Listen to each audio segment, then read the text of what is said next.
Hi ನಮಸ್ಕಾರ. ನಾನು ನಿಮ್ಮ ಮಂಜು ಫೋಲೋ. ಮಾರ್ನಿಂಗ್ ವಾಕಿಂಗ್ ಕಂಪ್ಲೀಟ್ ಮಾಡಿ ಮನೆಗೆ ಬಂದು ಬ್ರೇಕ್ಫಾಸ್ಟ್ ಮುಗಿಸಿ ನಾರ್ಮಲಾಗಿ ಆಫೀಸ್ಗೆ ಹೋಗ್ಬೇಕಾದ್ರೆ ಬ್ರೂಮ್ ಮಾಡಿ ಹೋಗ್ತಾ ಇದೆ. ಇವತ್ತು ಆಫೀಸ್ ರಜೆ ಇತ್ತು, ಕಂಪ್ಲೀಟ್ಲಿ ಮನೆ ಕ್ಲೀನ್ ಮಾಡೋ ಅಂತ ಪ್ಲ್ಯಾನ್ ಮಾಡಿದೆ. ರೀಸನ್ ಬಂದ್ಬಿಟ್ಟು ಇಷ್ಟೇ, ನನ್ನ ವೈಫು ಲಾಸ್ಟ್ 1 ಮಂತಿಂದ ಮನೆಯಲ್ಲಿಲ್ಲ, ಅವ್ರ ಅಮ್ಮನ ಮನೆಗೆ ಹೋಗಿದ್ದಾರೆ ಡೆಲಿವರಿಗೆ ಅಂತ. ನೋಡಿ ವೈಫ್ ಇಲ್ಲದ ಮನೆ ಎಷ್ಟು ಕಸ ಇದೆ ಅಂತ. ದೊಡ್ಡವರು ಒಂದು ಮಾತು ಹೇಳ್ತಾಯಿದ್ರು, ಹೆಣ್ಣಿಲ್ಲದ ಮನೆ ಮಶಾಣದ ಥರ ಅಂತ. 100% ಕರೆಕ್ಟೇ ರೀ. ಇದಕ್ಕೇ ಅವ್ರು ಹೇಳಿದ್ರು. ಅದೇ ಥರ ನಾನು ಮನೆ ಕಂಪ್ಲೀಟಾಗಿ ಕ್ಲೀನ್ ಮಾಡೋಕ್ಕೆ ಸ್ಟಾರ್ಟ್ ಮಾಡಿದೆ. ಕ್ಲೀನ್ ಮಾಡಬೇಕು. ನನಗೊಂದು ನೆನಪಾಯ್ತು, ನನ್ನ ವೈಫು ಮನೆ ಕ್ಲೀನ್ ಮಾಡ್ಬೇಕಾದ್ರೆ ನನ್ನ ಹತ್ರ ಸಪೋರ್ಟ್ ಕೇಳ್ತಾಯಿದ್ರು. ನಾನು ಒಬ್ಬಳು ಕೈಲೇ ಮಾಡೋಕ್ಕಾಗಲ್ಲ, ತುಂಬ ಕಷ್ಟ ಆಗುತ್ತೆ ಅಂತ ನಾನು ಇಗ್ನೋರ್ ಮಾಡ್ತಾಯಿದ್ದೆ. ನೀವು ಕೂಡ ಇಗ್ನೋರ್ ಮಾಡಿರ್ತೀರಿ. ಇನ್ನು ಮುಂದೆ ಯಾವುದೇ ಕಾರಣಕ್ಕೂ ಇಗ್ನೋರ್ ಮಾಡೋಕ್ಕೆ ಹೋಗಬೇಡಿ. ಮನೆ ಕ್ಲೀನಿಂಗ್ ಮಾಡೋದು ತುಂಬ ಕಷ್ಟ ಇರುತ್ತೆ.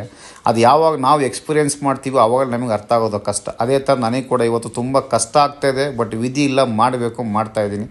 ಕಂಪ್ಲೀಟ್ಲಿ ಮನೆಯೆಲ್ಲ ಕಸ ಹೊಡೆದಾಯಿತು, ಮಾಪ್ ಸ್ಟಾರ್ಟ್ ಮಾಡಿದೆ. ಮಾಪಿಂಗ್ ಬಂದ್ಬಿಟ್ಟು ಬೆಡ್ರೂಮಿಂದ ಸ್ಟಾರ್ಟ್ ಮಾಡಿದೆ. ಮಾಪ್ ಮಾಡ್ತಾ ಇರ್ಬೇಕಾದ್ರೆ ನನಗೊಂದು ನೆನಪಾಯಿತು.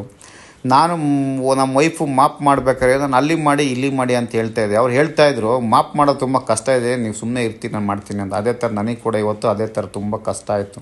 ಸೋಫಾ ಕೆಳಗಡೆ ಎಲ್ಲ ಮಾಪ್ ಮಾಡಿ, ಚೇರೆಲ್ಲ ಎಳೆದು ಚೇರ್ ಕೆಳಗಡೆ ಮಾಪ್ ಮಾಡಿ ಎಲ್ಲ ಕಂಪ್ಲೀಟ್ಲಿ ಮಾಪ್ ಮಾಡಿದೆ. ನೀವು ಇಗ್ನೋರ್ ಮಾಡ್ತಾಯಿದ್ರೆ ಇನ್ನು ಮುಂದೆ ದಯವಿಟ್ಟು ಇಗ್ನೋರ್ ಮಾಡೋಕ್ಕೆ ಹೋಗಬೇಡಿ. ನಿಮ್ಮ ಅಮ್ಮ ಆಗಲಿ, ನಿಮ್ಮ ವೈಫ್ ಆಗಲಿ, ನಿಮ್ಮ ಸಿಸ್ಟರ್ಸ್ ಆಗಲಿ ಕರೆದು ಸಪೋರ್ಟ್ ಮಾಡಿ. ಅಂದರೆ ಅಟ್ಲೀಸ್ಟ್ ಸ್ವಲ್ಪ ಸಪೋರ್ಟ್ ಮಾಡಿ, ತುಂಬ ಖುಷಿ ಪಡ್ತಾರೆ.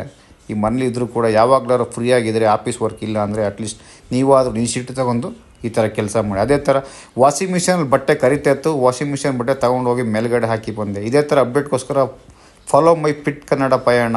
ಇನ್ನೂ ಸಪೋರ್ಟ್ ಮಾಡಿಲ್ಲ ಅಂದರೆ ನಿಮ್ಮ ಅಮ್ಮಗಾಗಲಿ